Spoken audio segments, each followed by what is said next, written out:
Continuamos com o evangelista São Marcos, que nos coloca em contato direto agora com os últimos dias de Jesus que está em Jerusalém. Um novo templo. É preciso purificar o antigo. É preciso olhar para este novo templo que está surgindo, que Jesus apresenta no Evangelho de Marcos como sendo ele mesmo. A partir da purificação do templo, querem matar Jesus. Jesus, então, conta esta parábola da vinha para dizer, é o que vão fazer, mas é para isso que eu vim. E o que para vocês parece ser a minha derrota, será, na realidade, a minha vitória. Eu vim para que todos possam partilhar da grande herança que é a minha herança, a herança de Israel. Procuravam matá-lo, não o fazem naquele momento porque há um certo receio da reação popular. Tanto João Batista quanto Jesus têm o povo junto dele, atrás dele. O evangelista continua com aquele episódio do imposto que se paga a César, no versículo 13 do capítulo 12. Enviaram-lhe então alguns dos fariseus e dos herodianos para enredá-lo com alguma palavra. Então, os sacerdotes e os homens do templo foram embora, a questão ficou no ar em relação ao batismo de João. Vem agora um outro grupo. Então, esses primeiros opositores, que são os mais fortes, sem dúvida alguma, os saduceus e os seus escribas, ficaram sem resposta e foram embora. Vem um outro grupo de opositores, que são agora os fariseus e os herodianos. Dois grupos que não se entendem muito, que não se dão, mas que se unem aqui para enredar Jesus, para criar ciladas para Jesus. Então vem os que fazem parte do partido de Herodes e vem os que são do lado dos fariseus, estes grandes catequistas do povo, sem dúvida alguma, grandes catequistas, e que não partilham do grupo do templo. Eles têm pouco a ver com essa turma do templo. Chegam então, mas aqui contra Jesus, na trama, todos vão se unindo. Aí eles chegam para Jesus com outro tipo de conversa. Sabemos que és verdadeiro e não dás preferência a ninguém. Aquilo que a gente chama de captação de benevolência. Você começa a falar agradando aqueles que estão ouvindo. Você começa a falar agradando a pessoa que está junto de você. Então, nós sabemos que o Senhor é verdadeiro. Nós sabemos que o Senhor não faz acepção de pessoas, não dá preferência a ninguém. Começam elogiando Jesus. Não consideras os homens pelas aparências, mas ensinas de fato o caminho de Deus. Espera, o que essa gente está querendo? A gente já pode dar um passo para trás e dizer, fariseus e seus escribas que vêm com estes elogios, o que é que eles estão querendo? O que é que eles estão esperando? Sabemos que o Senhor ensina o caminho de Deus, então por que não seguem a Jesus? Aí vem a pergunta, é lícito pagar imposto a César ou não? Veja, a pergunta é muito capciosa. Quem domina Israel? Os romanos.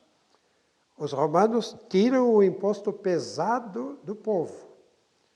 Aí entram os cobradores de impostos, que são os judeus, que fazem um pouco o meio de campo em favor dos dominadores, daqueles que estavam por cima do povo, os romanos.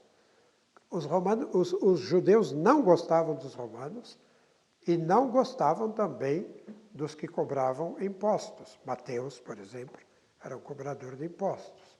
Esse imposto pesado ia para Roma. Devemos ou não pagar imposto a César? O povo de Israel sempre pensou isso. Nós não pagamos imposto a nenhum governo deste mundo, porque temos um único governo que é Deus. É uma sociedade teocrática, que tem por governo o próprio Deus. Só que aqui, o exército romano lá está. Os soldados ali estão com sua espada. Ou paga ou morre. Então, pagamos ou não pagamos o imposto a César? Se Jesus diz não paga, como um bom judeu, ele vai criar um enorme problema com a autoridade dominante. Se ele disser paga, um outro enorme problema com o seu próprio povo, então nós temos que nos sujeitar à autoridade pagã dos romanos. O que responder diante de uma pergunta como essa? Ele, porém, conhecendo a sua hipocrisia desses que... Eles não querem uma resposta, eles querem a confusão. Jesus disse, por que vocês estão me provocando? Tragam um denário, que era a moeda. Tragam-me um denário para que eu o veja. Era o dinheiro do imposto. Eles trouxeram. O denário tinha a efígie, o desenho do rosto do imperador. De quem é esta imagem? E atrás a inscrição, escrito, aquele que os romanos costumavam escrever nas moedas. De quem é a imagem e de quem é a inscrição? É de César. César significa imperador. É de César, Kaiser, César, o imperador. Não é o nome de uma pessoa, é o título da pessoa. Então, aqui na moeda está o rosto de César. Aí Jesus diz, o que é de César, devolvam para César. E o que é de Deus, devolvam para Deus. Deem a Deus o que é de Deus e deem a César o que é de César. Ou seja, Jesus também não respondeu. Paga o imposto ou não paga o imposto? Pagamos como judeus, não pagamos, nos revoltamos. Simplesmente, essa moeda é do César, então entrega para ele. É dele. Essa moeda não é nossa.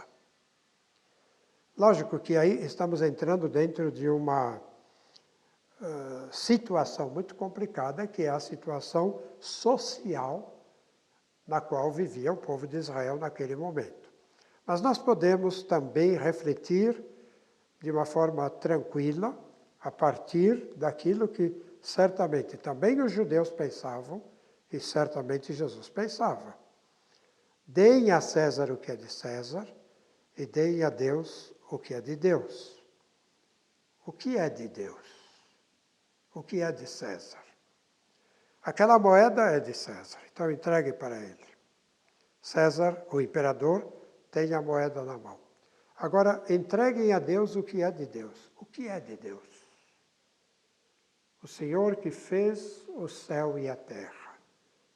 O que é de Deus? De Deus é o céu e a terra. Vocês sabem disso. Sabem tanto quanto eu, diria Jesus. Vocês sabem tanto quanto eu que existe um Senhor que criou este universo inteiro e que nos colocou nele, para nele habitarmos e cultivarmos e desenvolvermos. Vocês sabem que existe um Senhor que fez o céu e tudo aquilo que nele existe, fez o mar e tudo aquilo que nele existe, e fez o ar e tudo aquilo que nele existe, e fez o ser humano. Existe um só Senhor. Um só é o Senhor. E um só é o Criador de todas as coisas. De quem é tudo aquilo que existe? De Deus. De quem é César, com a sua moeda? De Deus. Também César é de Deus. Então entreguem a moeda a César e peguem César com tudo aquilo que ele tem e coloquem diante de Deus. Deus é o Senhor. E também César deve se curvar diante do Senhor. O que é que César está fazendo neste momento? Está fazendo aquilo que Deus quer ou não está fazendo aquilo que Deus quer? Quando nós lemos esta passagem na liturgia, normalmente se lê com o trecho do profeta Isaías, que lembra que o imperador, o rei Ciro da Pérsia, que era pagão, foi chamado de meu filho pelo próprio Deus. Deus chama um rei pagão de meu filho. E este rei pagão, o que fará? Ele vai libertar o povo de Israel do cativeiro da Babilônia. E o povo vai poder voltar, então, para Jerusalém, para Israel, e até reconstruir o templo. Então, este rei pagão, chamado Ciro, que não conhecia o Senhor, ele faz a vontade de Deus. Aquilo que ele faz é realização da vontade de Deus, mesmo se ele não tivesse total consciência do que estava fazendo. Mas ele devolve o povo para Israel e para Jerusalém, com a ordem até de reconstruírem o templo. Então, isso se lê juntamente com esta passagem para dizer: César também pode ser chamado de meu filho, se fizer aquilo que Deus quer. O importante é saber se César está fazendo o que Deus quer. O fato dele ter invadido e ter conquistado todas aquelas terras, todo aquele Oriente, depois de outros e de outros e de outros, e mais tarde ainda virão outros, e assim por diante na história da humanidade, isso não é o grande problema. O grande problema é saber o que é que se faz com o poder. Quando Jesus terminou de conversar com os discípulos e anunciar a sua paixão, ele disse: vocês sabem que aqueles que governam as nações as dominam e que os seus grandes as tiranizam. Entre vocês não será assim. O que faz César? Domina e tiraniza? Ele precisa ser entregue a Deus também. Ele também tem que se converter. Então, de Deus não é esta moeda, de Deus é tudo. E de Deus é, sobretudo, o seu povo. E o seu povo são agora todas as nações, porque o novo templo é um templo, casa de oração para todos os povos, não apenas para os judeus. Casa de oração para todos os povos, este novo templo agora é Jesus. Procuravam prendê-lo, mas não fizeram e foram embora. Este segundo grupo de fariseus também se retirou.